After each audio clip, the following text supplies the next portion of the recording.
Hey YouTube, Eric here. So I've got some operational notes to tell you about operating a Kioti NX series in cold weather. This tractor here behind me has got about 200, just shy of 250 hours on it, and it's coming off of the last two times I used it was 5 hours of running a snow plow, and before that was 40 hours of burning.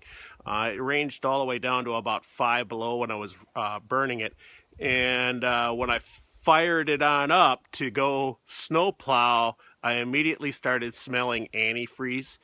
What I'm finding on out here is that for whatever reason, virtually every hose on this tractor, the hose fittings, the hose clamps themselves, weren't tight enough. I had to snug everything on up. So I had 5 or 6 different coolant leaks happening kind of wheezingly all at once. And so I had to tighten those on up. And I've been running a pressure tester on this thing. And what a pressure tester allows us to do is just pressurize the coolant system everywhere without having to fire up the tractor. The only thing that is different is the engine obviously doesn't get warmed on up. Frequently, that's not a problem.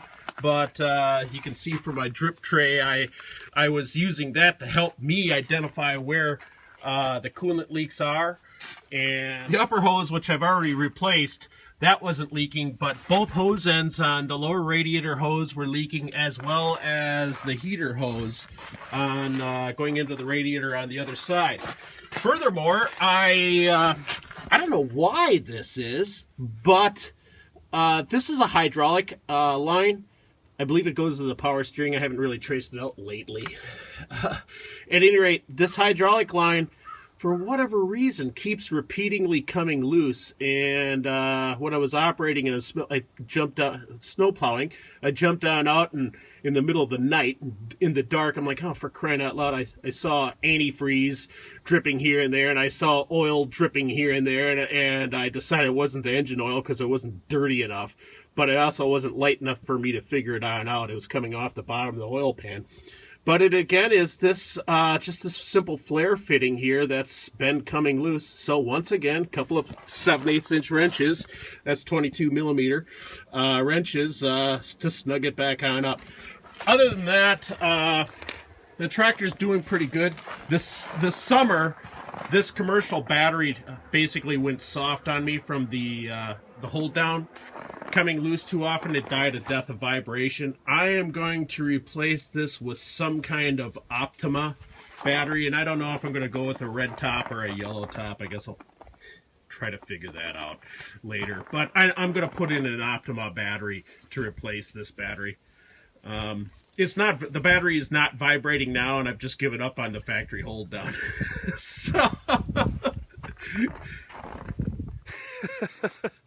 something else that's going to sound like a really kind of a dumb problem, but when I was last running my plow, it was snowing on out, and of course the snow hits the hood and it melts and the water runs off somewhere, right? Well, okay, so I've got to plug this tractor on into a battery charger to get it to fire up right now, and I went to go pop my hood and it's frozen.